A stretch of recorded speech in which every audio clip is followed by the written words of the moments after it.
Mais um capítulo na escalada de tensões entre Israel e o grupo terrorista Hezbollah. As forças de defesa israelense realizaram bombardeios nesta noite em Teherã, capital do Irã. Deputado Gustavo Gayer é alvo de uma operação da Polícia Federal por desvios de verbas públicas da cota parlamentar. Ele é acusado de financiar os atentados de 8 de janeiro em Brasília. As mineradoras Vale, BHP e Samarco assinaram um novo compromisso para a compensação dos danos causados pelo rompimento da barragem de Fundão, em Mariana. Um terremoto atingiu o México e a Guatemala nesta sexta-feira. O epicentro no sul do México sacudiu várias áreas do país. As redes de fast food nos Estados Unidos anunciaram a suspensão de lanches que levam cebolas. Uma bactéria encontrada no sanduíche está sendo investigada. A Caixa Econômica Federal vai limitar o financiamento de imóveis e a situação tem gerado frustrações para quem está tentando comprar a casa própria. Um projeto em Campo Grande, no Mato Grosso do Sul, ensina a transformar óleo de cozinha usado em sabão. A iniciativa tem gerado renda às donas de casa. É agora no Jornal das 22.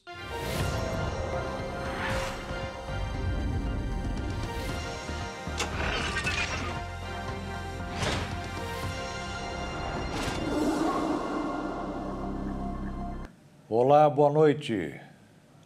Na noite desta sexta-feira, foram ouvidas fortes explosões em Teherã e nos arredores da capital, de acordo com relatos da imprensa local ligada ao regime iraniano.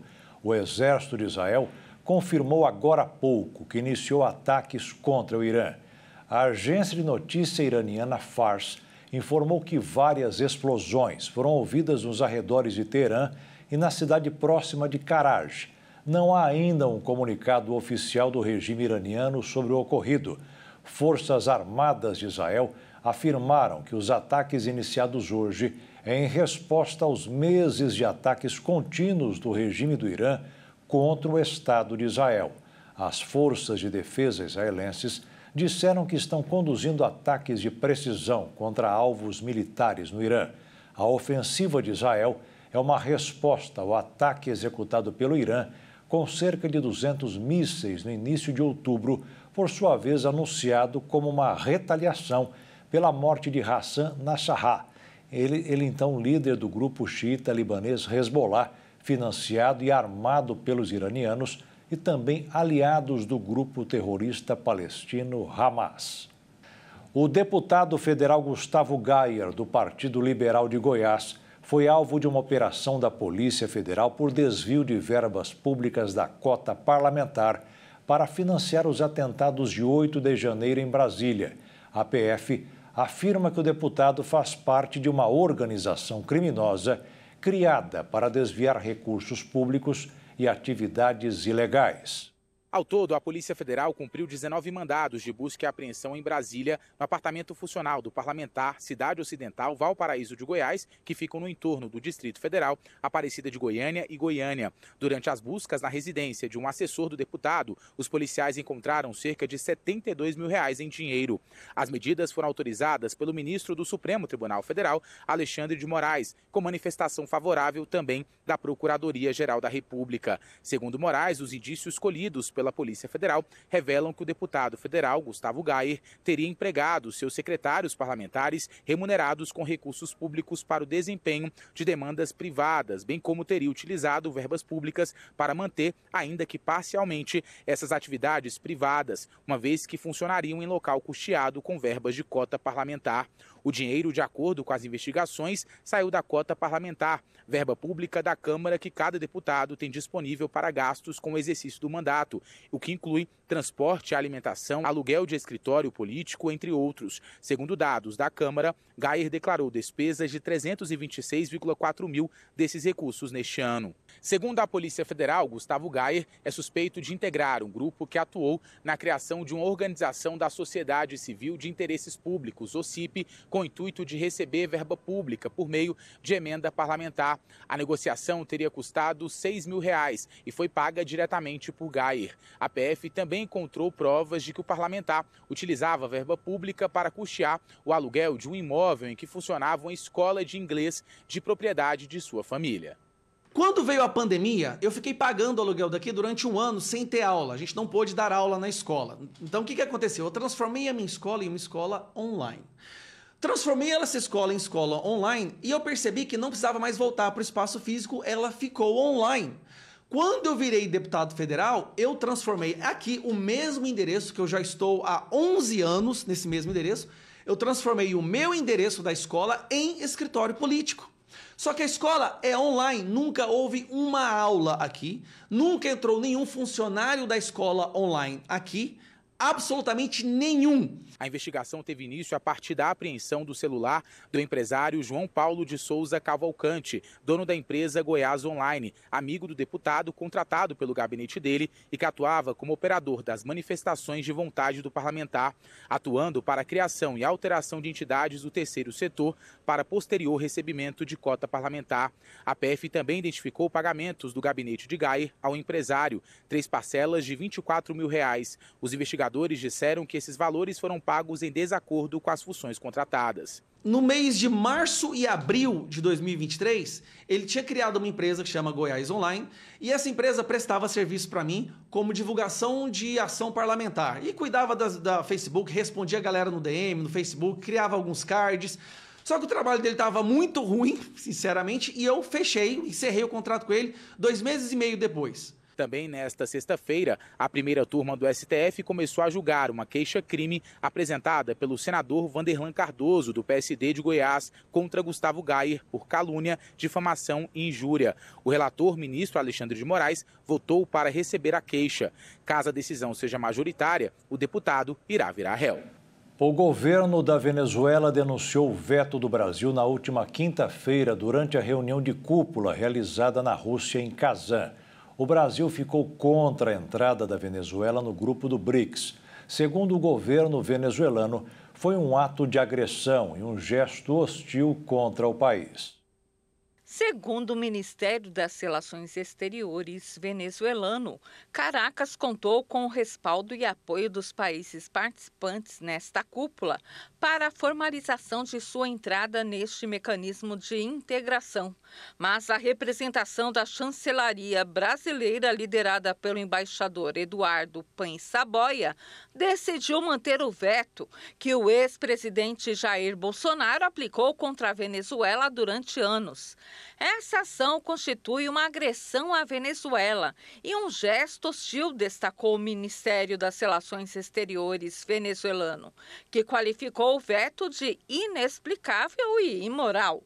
A relação entre Brasil e Venezuela esfriou desde as eleições presidenciais venezuelanas de 28 de julho, nas quais Nicolás Maduro foi proclamado reeleito para um terceiro mandato, em meio às denúncias de fraude. Desde então, o presidente Lula insiste na divulgação das atas eleitorais. Os dois países retomaram as relações bilaterais em janeiro de 2023, após a ruptura diplomática ocorrida em 2019 pelo reconhecimento de Bolsonaro ao opositor Juan Guaidó como presidente interino. Maduro e Lula, de fato, falaram de uma nova época nas relações em maio de 2023, quando se reuniram no Palácio do Planalto, em Brasília. A Venezuela buscava há meses ser membro ativo do bloco. Maduro viajou a Kazan, na Rússia, para se reunir com os parceiros do BRICS, e o presidente russo, Vladimir Putin, manifestou-lhe apoio. O bloco do BRICS foi fundado em 2009 com 4 membros: Brasil, China, Índia e Rússia. Em 2010, a África do Sul se uniu ao grupo. Em 2024, somaram-se Etiópia, Irã, Egito e Emirados Árabes Unidos. Ataques militares israelenses na cidade de Khan Yunis, no sul da faixa de Gaza, mataram pelo menos 38 pessoas desde a noite de quinta-feira. E, segundo as autoridades palestinas, as forças de Israel lançaram um ataque noturno a um hospital no norte. Os militares israelenses disseram em um comunicado que as forças mataram vários homens armados palestinos em ataques aéreos e terrestres no sul da faixa de Gaza e desmantelaram a infraestrutura militar. Alguns moradores voltaram ao local nesta sexta-feira, remexendo os escombros na tentativa de recuperar algumas de suas roupas e documentos, enquanto as crianças procuravam seus brinquedos. No Hospital Nasser, nas proximidades, os médicos preparavam os mortos, entre eles 3 crianças envoltas na mesma mortalha branca. No norte do enclave, onde a área ao redor da cidade de Jabalia tem sido alvo de uma ofensiva que já dura semanas, as autoridades de saúde disseram que as forças israelenses invadiram o hospital Kamal Advan, uma das 3 instalações médicas que lutam para funcionar no local, e posicionaram forças do lado de fora. Os tanques israelenses retornaram e abriram fogo contra o hospital, atingindo suas reservas de oxigênio antes de invadir o prédio e ordenar que funcionários e pacientes saíssem da unidade de saúde. As autoridades de saúde disseram ter recusado as ordens do exército israelense, que iniciou uma nova incursão no norte do território palestino há mais de 2 semanas para evacuar os 3 hospitais da área ou deixar os pacientes sem atendimento. Israel prometeu erradicar os militantes do Hamas, que anteriormente controlavam Gaza, mas, ao fazê-lo, devastou grande parte do território e matou dezenas de milhares de pessoas. Mais de 1.900.000 pessoas ficaram desabrigadas em meio a uma crise humanitária. A ministra da Segurança da Argentina, Patrícia Bullrich, informou nesta sexta-feira que identificou o chefe do Hezbollah na América Latina, que seria responsável pelo recrutamento de pessoas para o grupo na região, inclusive no Brasil. Segundo Bullrich, o homem é um dos autores dos atentados à Embaixada de Israel em Buenos Aires em 1992 e ao prédio da Associação Judaica AMIA, em 1994. O homem, que usaria os nomes falsos de Alberto Leon Naim e Elias Ribeiro da Luz, vive hoje no Líbano, de acordo com a ministra. Ahmad Karaki também teria ligações com facções criminosas brasileiras, como o primeiro comando da capital e o Comando Vermelho. Bullrich também o acusou de estar por trás de outros planos de ataques em território brasileiro e boliviano e aproveitou para criticar governos sul-americanos por não condenarem o Hezbollah e o Irã, aliado do grupo libanês. De acordo com a ministra, Karaki foi a pessoa que comprou o veículo utilizado como carro-bomba no atentado à Embaixada de Israel em Buenos Aires, usando o nome Elias Ribeiro da Luz e documento brasileiro. Ele teria deixado a capital argentina na hora do ataque em direção à cidade de Foz do Iguaçu, no Paraná, na Tríplice Fronteira. Ainda segundo o governo argentino, Ahmad Karaki atuava sob ordens diretas de Hassan Nasrallah, chefe do grupo xiita libanês do início da década de 1990, até sua morte há 1 mês após ataque de Israel em Beirute. Hoy venimos a aportar el dato de la persona de Hezbollah, jefe de Latinoamérica, que fue el que directamente compró el autobomba a nombre de Elias Ribeiro da Luz, documento brasileiro número 34031-567, documento falso, y que unas horas antes del atentado salió por el aeropuerto Jorge Newbery de la ciudad de Buenos Aires rumbo a Foz do Iguaçu. De acordo com o jornal argentino Clarín, a decisão de identificar Karaki agora tem por objetivo passar uma mensagem de dissuasão às ações do Hezbollah e contribuir com evidências para depois solicitar o pedido de captura internacional do extremista. Poucos dias após os ataques do Hamas contra Israel, em 7 de outubro de 2023, a Polícia Federal Brasileira deflagrou a Operação Trapiche, que prendeu 3 pessoas em investigação sobre a atuação do Hezbollah no recrutamento de brasileiros para atos preparatórios de terrorismo. O grupo libanês é aliado do palestino Hamas contra Israel. O grupo estaria planejando ataques a alvos israelenses em países da América Latina e 2 dos suspeitos estavam no Líbano no momento da operação. Não foram divulgados nomes de líderes ou responsáveis na ocasião. E veja a seguir, uma nova pesquisa entre os candidatos à presidência dos Estados Unidos mostra Kamala Harris e Donald Trump tecnicamente empatados, com 48% cada um. E as mineradoras Vale, BHP e Samarco assinaram um novo compromisso de bilhões de reais para compensação dos danos causados pelo rompimento da barragem em Mariana.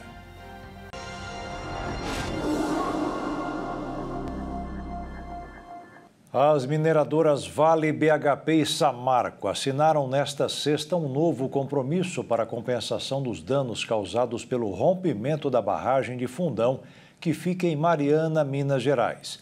As medidas reparatórias assinadas com as autoridades federais e estaduais estão estimadas em 170 bilhões de reais. O novo acordo estabelece que as mineradoras repassarão 100 bilhões de reais à União e aos governos de Minas Gerais e do Espírito Santo. O montante será pago em parcelas anuais ao longo de 20 anos. Com esses recursos, então, os governos deverão implementar iniciativas de reparação ambiental e social. A maior parte dos recursos será aplicada em ações voltadas diretamente para a reparação de danos atingidos pelo desastre. 39,3 bilhões entre os investimentos previstos nesse eixo estão auxílio mensal a pescadores e agricultores atingidos com um salário mínimo e meio por 3 anos e também um salário por 1 ano. Auxílio financeiro às mulheres vítimas de discriminação durante o processo de reparação, 1 bilhão de reais. Ações de incentivo a negócios, agricultura e educação. Fundo Popular da Bacia do Rio Doce, que vai investir em projetos de retomada econômica nas comunidades atingidas e também reparação de danos em comunidades indígenas e tradicionais. Investimentos em infraestrutura como saneamento e rodovias deverão somar mais de 15 bilhões e as ações de recuperação ambiental, pelo menos mais de 16 bilhões. Os 49 municípios atingidos pelo desastre terão direito a repasses financeiros, que vão totalizar mais de 6 bilhões de reais. O presidente da Ucrânia, Volodymyr Zelensky, afirmou nesta sexta-feira que a Rússia planeja enviar tropas norte-coreanas para o campo de batalha. De acordo com os serviços de inteligência, o envio começará a partir da noite de domingo para segunda-feira. A inteligência militar ucraniana disse na quinta-feira que as primeiras unidades norte-coreanas já haviam sido registradas na região fronteiriça russa de Kursk, onde os militares ucranianos operam desde que realizaram uma grande incursão em agosto. Cerca de 12 mil soldados norte-coreanos, incluindo 500 oficiais e 3 generais, já estão na Rússia. E o treinamento está acontecendo em 5 bases militares. Os Estados Unidos afirmaram ter visto evidências da presença de tropas norte-coreanas na Rússia. E parlamentares sul-coreanos afirmaram que cerca de 3 mil soldados foram enviados para apoiar a guerra do Kremlin na Ucrânia e que mais soldados deverão ser encaminhados. O presidente russo Vladimir Putin declarou na quinta-feira que é da competência de Moscou como implementar um tratado de parceria com Pyongyang, que, segundo ele, inclui uma cláusula de assistência mútua para que cada lado ajude o outro a repelir agressões externas. Putin não negou que tropas norte-coreanas estejam no país. Aliados ocidentais têm dito que o envolvimento da Coreia do Norte no conflito da Ucrânia seria uma grande escalada. Zelensky destacou que isso não é suficiente. Inclusive, afirmou que o envolvimento real da Coreia do Norte em combate não deve ser recebido com indiferença ou comentários incertos, mas com pressão tangível sobre Moscou e Pyongyang. Os promotores ucranianos disseram nesta sexta-feira que iniciaram uma investigação sobre o apoio da Coreia do Norte à Rússia na guerra, como um possível crime de agressão. Um terremoto de magnitude de 5,8 graus na escala Richter atingiu México e a Guatemala nesta sexta-feira. De acordo com as autoridades dos dois países, até o momento não houve registro de vítimas. O Serviço Geológico dos Estados Unidos informou que o tremor aconteceu a uma profundidade de 10 quilômetros. O abalo sísmico aconteceu em Brisas Barra de Suchiate, localizada no estado de Chiapas, no México. De acordo com as autoridades dos dois países, considerando a magnitude do terremoto, não foram provocados desastres nem danos de grandes proporções no México nem na Guatemala. Os fenômenos que acontecem em várias partes do mundo é porque as placas tectônicas, que se encontraram em um dado momento, continuam se tocando e provocam os tremores. Os países estão em uma das regiões com maior atividade sísmica do mundo. São Taiwan, Japão e China. No Japão, por exemplo, cerca de 1.500 terremotos são registrados por ano. Embora o número seja elevado, a maioria é de intensidade moderada e não apresenta grandes riscos para a população. Uma nova pesquisa foi realizada 2 semanas antes dos resultados das eleições presidenciais serem anunciados em 5 de novembro nos Estados Unidos.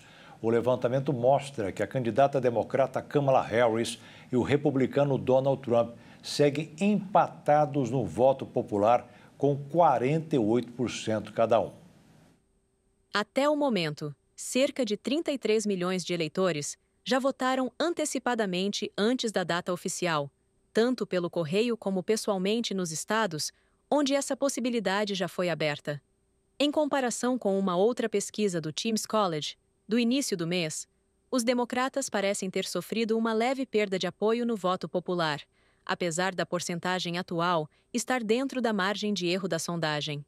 Na época, Kamala Harris aparecia com uma ligeira vantagem sobre Trump, de 49% a 46%.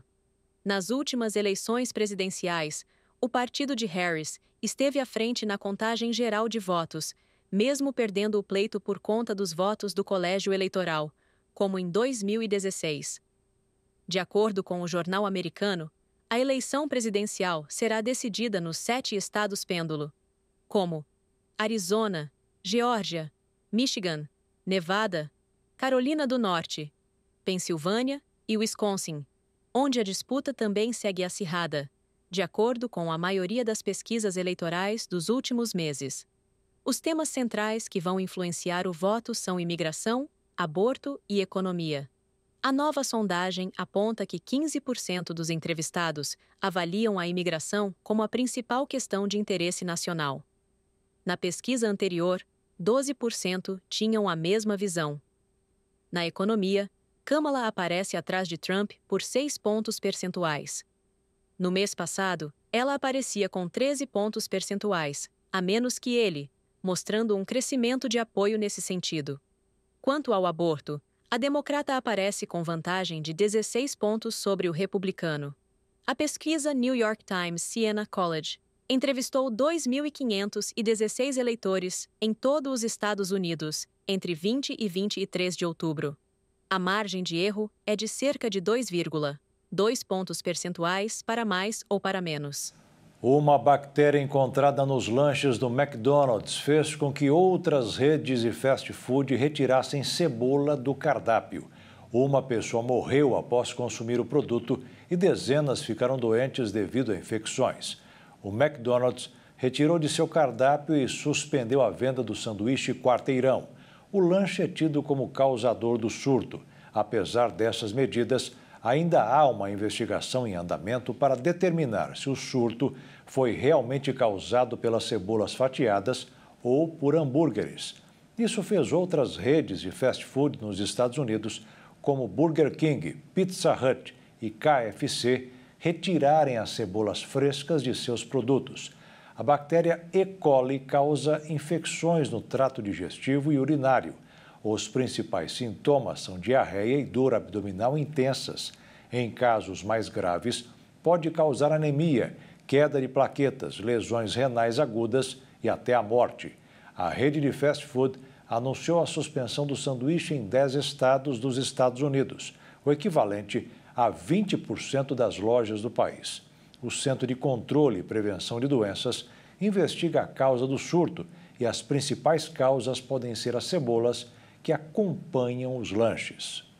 O segundo turno das eleições municipais de 2024 acontece neste domingo e é importante conferir as regras, horários e documentações a levar para não cometer nenhum erro.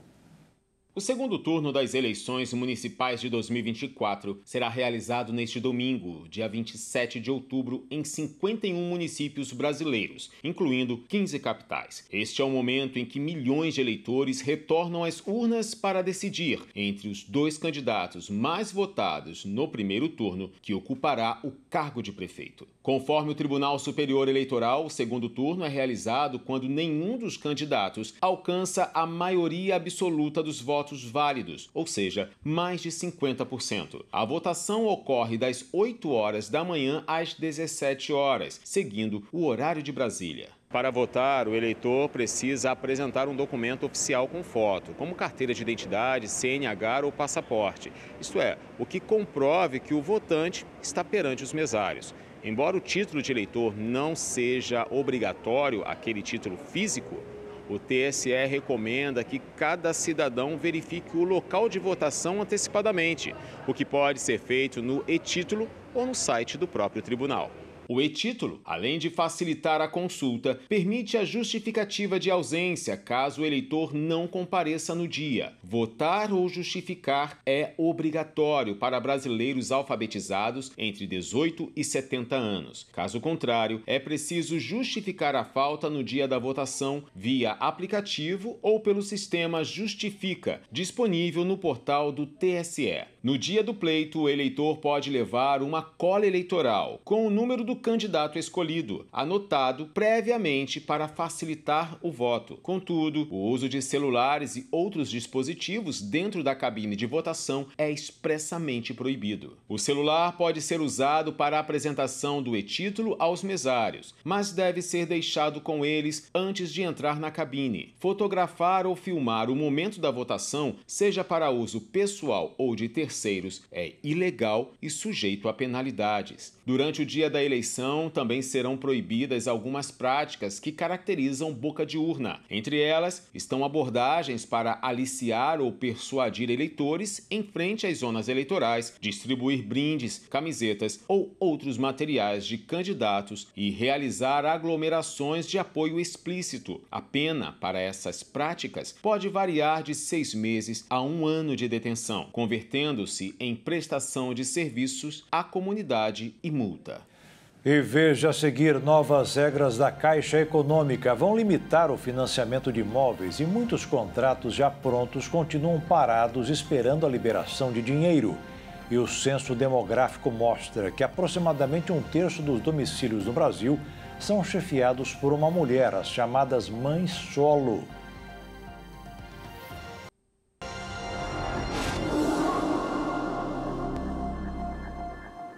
De acordo com o Censo Demográfico de 2022, divulgado pelo IBGE nesta sexta-feira, 3 em cada 10 mulheres que chefiam o lar são mães solo. Aproximadamente 1/3 dos domicílios no Brasil que são chefiados por uma mulher tem presença de filhos e ausência de participação, ou seja, a responsável pelo lar também é mãe solo.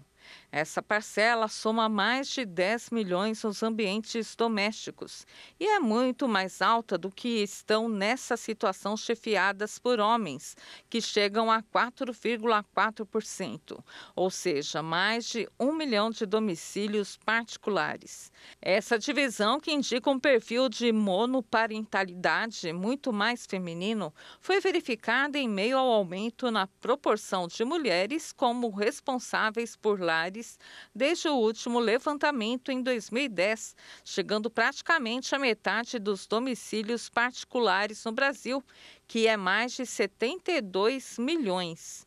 Do total dessas unidades domésticas, 16,5%, cerca de 12 milhões, têm um responsável sem liderança e com filhos, parcela que mudou um pouco desde o recenseamento de 2010, que era de 16,3%. Entre as unidades federativas, a proporção de lares com responsáveis mulheres com filhos e sem participação é maior em Sergipe, Amapá e Distrito Federal. No outro extremo estão Santa Catarina, Rio Grande do Sul e Mato Grosso. O gerente de estimativas e projeções da população do IBGE, Márcio Minamiguchi, destacou que a separação de um casal, em geral, o filho fica com a mãe ou mesmo no caso de mulheres com filhos sem ter tido um casamento ou uma relação conjugal com alguém. E uma pesquisa do Datafolha, realizada em janeiro de 2023, também mostrou que 55% das mães brasileiras são solteiras, viúvas ou divorciadas. Ainda assim, o número de crianças registradas no Brasil sem o nome do pai tem crescido e chegou a 170 mil em 2023, de acordo com o levantamento da Associação dos Registradores de Pessoas Naturais, ARPEN, responsável pelos cartórios. A ANEEL anunciou hoje a bandeira amarela e as contas de luz terão um alívio no próximo mês. A cobrança terá uma redução significativa de R$ 8,00 para R$ 2,00 a cada quilowatt consumido. A decisão foi tomada devido à melhora das condições de geração de energia. A medida entrará em vigor no início de novembro para todos os consumidores do país, com exceção de Roraima. O retorno da cobrança do seguro obrigatório para a proteção de vítimas de acidentes de trânsito, mais conhecido como novo DPVAT, tem enfrentado a resistência de alguns governadores. A cobrança havia sido extinta pelo governo do ex-presidente Jair Bolsonaro.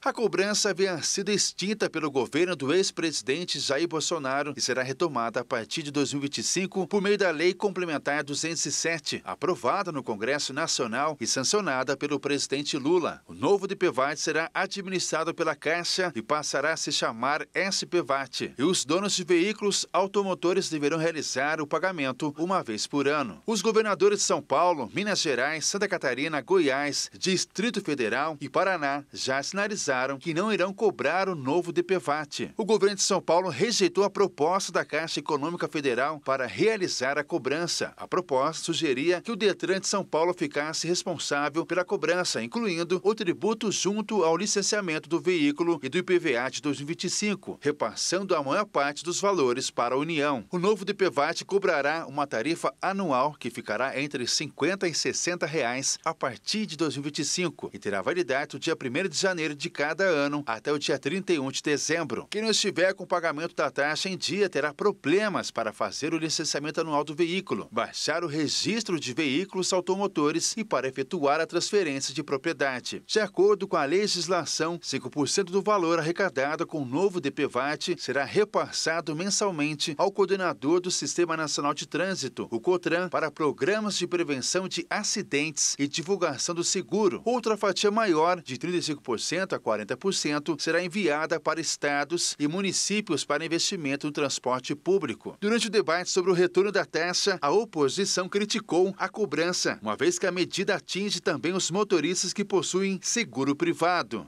A Receita Federal abriu a consulta ao primeiro lote residual da restituição do imposto de renda para os contribuintes que caíram na malha fina. São as pessoas que apresentaram falhas na declaração, mas já corrigiram os problemas. Quem quiser consultar deve acessar a página da Receita Federal na internet, no endereço restituicão.receita.gov.br. Mais de 260 mil pessoas vão receber um total de R$ 700 milhões na próxima quinta-feira. A Caixa Econômica Federal vai limitar o financiamento de imóveis enquanto novas regras entram em vigor. A partir do próximo mês, a instituição vai reduzir a porcentagem do valor que pode ser financiado e terá limites mais rígidos. Porém, a demanda por financiamento está alta. A Caixa não tem recursos suficientes para atender a todos os pedidos e a situação tem gerado atrasos e frustrações para quem está tentando comprar uma casa. Muitos contratos já prontos continuam parados, esperando a liberação de dinheiro. Alguns estão aguardando há 50 dias e a situação é preocupante tanto para os compradores quanto para os vendedores. Além de programas afetados como Minha Casa Minha Vida, a Caixa ainda não deu previsão de quando os recursos ficarão disponíveis. Segundo a instituição financeira, só neste ano foram 627 mil contratos de financiamentos de imóveis para cerca de 2,5 milhões de brasileiros até setembro. Com cautela dos investidores quanto à política fiscal do governo Lula e os receios em torno da eventual vitória de Donald Trump nas eleições dos Estados Unidos, o Brasil fechou hoje o dólar em alta. Com o movimento do dia, a moeda americana encerrou a semana em R$ 5,70, uma alta de 0,76%. E a Bolsa de Valores ficou negativa em 0,13% aos 129.893 pontos. O Produto Interno Bruto do Estado de São Paulo avançou 3,3% no acumulado de janeiro a agosto de 2024, em relação ao mesmo período do ano anterior, apresentando crescimento nos segmentos indústria e serviços de 3,1%. Já no acumulado dos últimos 12 meses, o PIB paulista expandiu 2,2%. Os dados foram divulgados pela Fundação SEAD. O PIB paulista tem mostrado a sua força com políticas de incentivos fiscais, de geração de empregos e da oferta de linhas de créditos para empresas e pessoas. Quem anda pelos corredores dos mercados de Mato Grosso do Sul já percebeu que o azeite de oliva está com o preço lá em cima.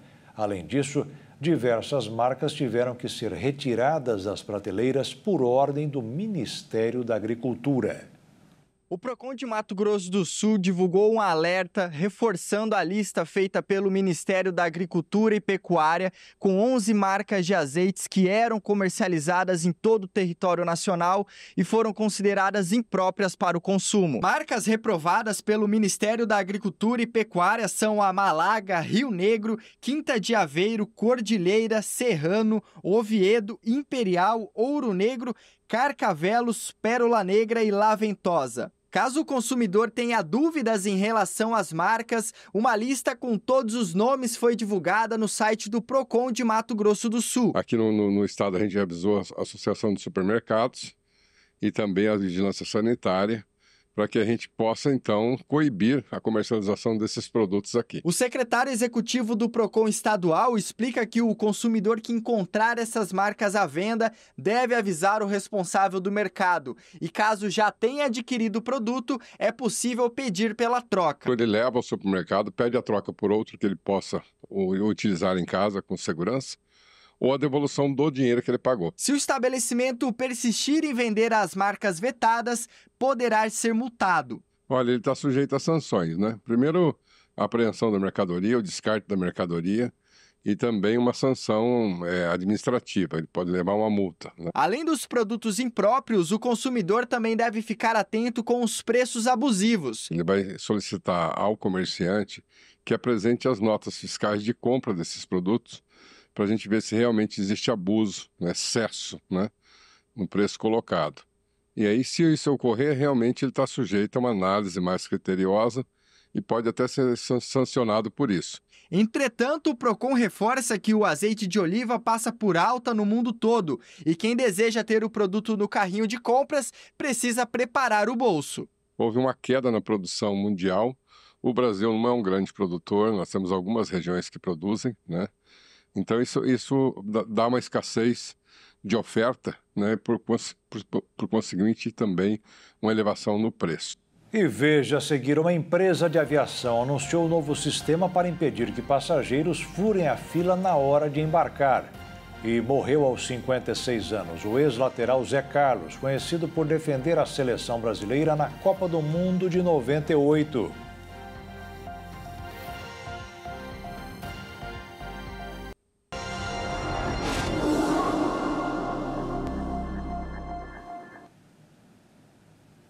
Uma empresa americana de aviação anuncia novo sistema para impedir que passageiros furem a fila na hora do embarque. A American Airlines, empresa americana de aviação, anunciou recentemente que está na fase inicial de testes de uma nova tecnologia que funcionará nos aeroportos, como o alarme indicando quando um passageiro tentar furar fila.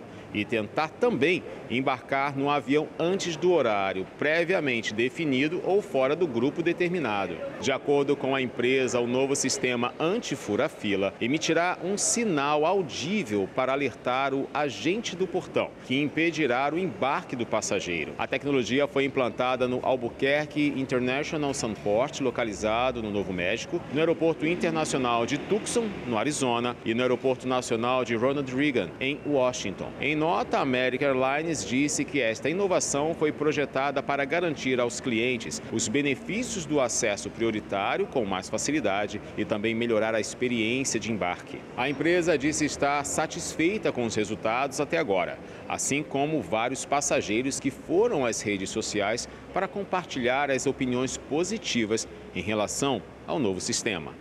O Centro de Gerenciamento de Emergências Climáticas da Prefeitura de São Paulo informou que pode ter mais chuva neste fim de semana. Amanhã a cidade poderá registrar chuvas rápidas e isoladas, enquanto que no domingo a previsão indica frio e garoa. Nos últimos dias, as chuvas fortes causaram danos na cidade e em outras áreas do estado, como quedas de árvores, danos a casas e deslizamentos. Os ventos também atingiram até 100 km por hora. Segundo o boletim da Enel, na tarde de hoje, mais de 85 mil imóveis estão sem energia elétrica desde quinta-feira. Quase 65 mil clientes foram impactados na capital paulista. A Defesa Civil fez um alerta sobre os riscos e recomendou atenção redobrada. Em Campo Grande, capital do Mato Grosso do Sul, um projeto ensina a transformar óleo de cozinha usado em sabão. Além de ser um cuidado com o meio ambiente, a iniciativa virou uma alternativa de renda para mulheres da região sul da capital. Extremo sul de Campo Grande, uma região que não para de crescer e que abriga hoje o segundo bairro mais populoso da capital, o Centro-Oeste. Em pouco mais de uma década, o número de habitantes saltou e trouxe com ele uma série de preocupações, como, por exemplo, o que fazer para amenizar o impacto no meio ambiente, fruto dessa expansão. E não tem ninguém melhor para nos dar essa resposta como a Diva. O caminho ela conhece como a palma da mão.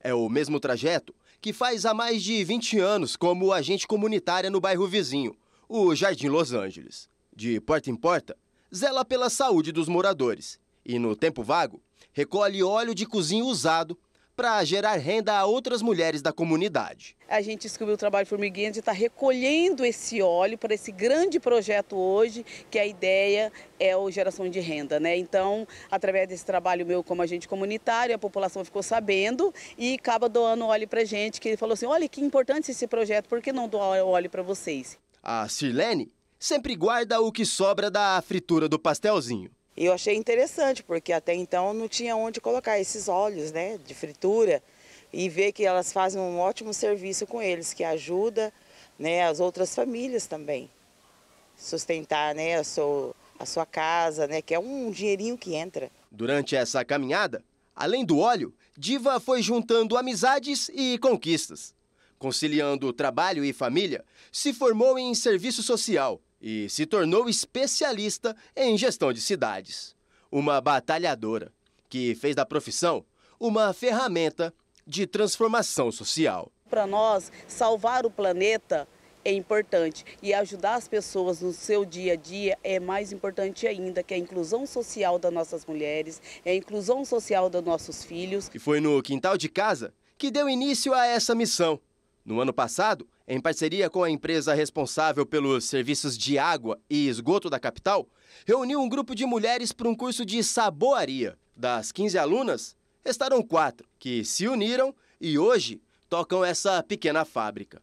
A Flor Diniz é uma delas. Eu era artesã, trabalhava com fuxicos, mas devido a uma doença, né, que eu acabei descobrindo na coluna, eu acabei ficando muito enferma, né?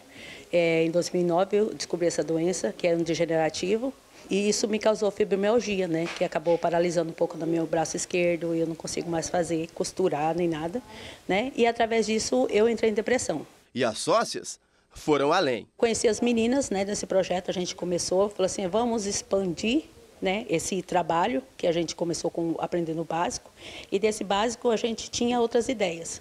E como as nossas ideias combinaram, né, umas com as outras, a gente teve essa brilhante ideia de fazer crescer esse trabalho nosso, né, que é agregando as cascas, trazendo a medicina, né, natural para o nosso sabonete, para o sabão. E como previsto, elas tiraram de letra. A Carla estava entre as alunas e, assim como as nossas empreendedoras, também pretende furar a bolha e conquistar o seu espaço. Já vai ser uma renda, né, em casa para ajudar também, né, e economizar também, porque hoje em dia os produtos estão muito caros, né, no mercado, e fazendo você vai revender, né, vai ter o seu lucro e vai poder ter a rendinha ali todo mês. Em 4 anos, já são mais de 1.000 mulheres capacitadas pelo programa, que visa a proteção dos recursos hídricos. O óleo de cozinha, ele é agressivo para o nosso meio ambiente, ele gera um dano muito grande para a rede de esgoto, causando obstrução, né, na nossa cidade. Então a gente leva esse programa para tentar retirar esse óleo de cozinha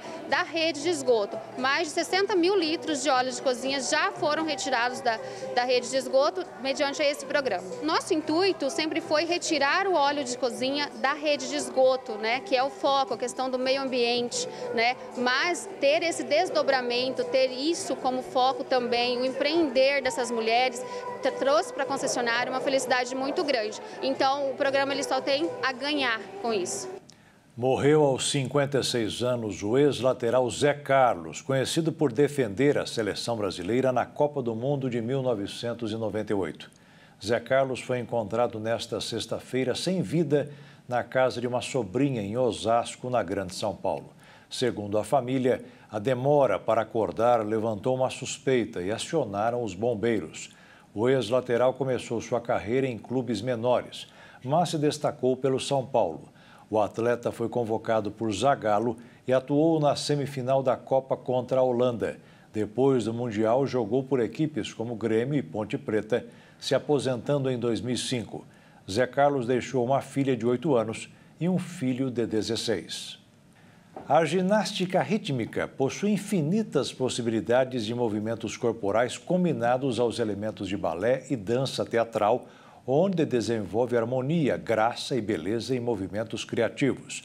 Um grupo de atletas de Mato Grosso do Sul conquistou o pódio no torneio regional do Centro-Oeste de ginástica rítmica em Brasília.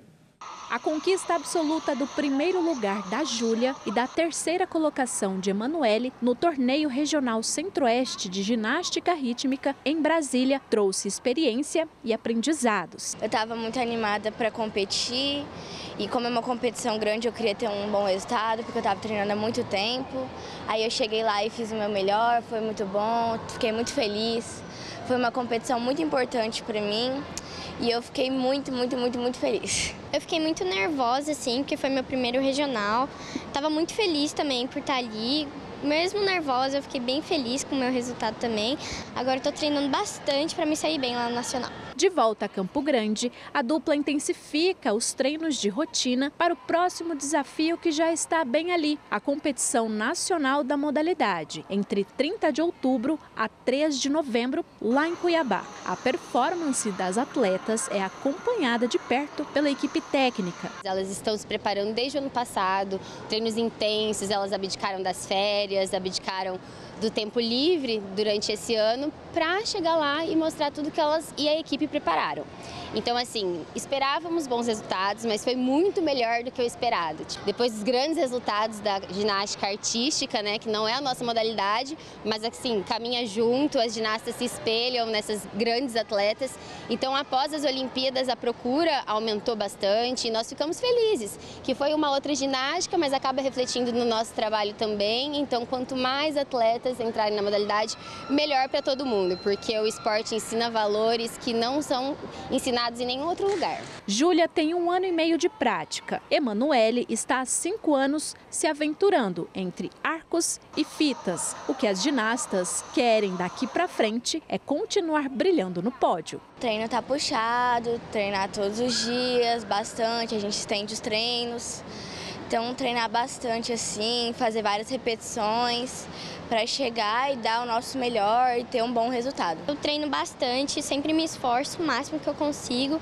Graças a Deus eu consigo essas vagas, graças a Deus eu consigo esses pódios, eu fico muito grata a Deus por isso. E o Jornal das 22 termina aqui. Uma boa noite para você, aproveite bem o final de semana e fique na paz. Tchau.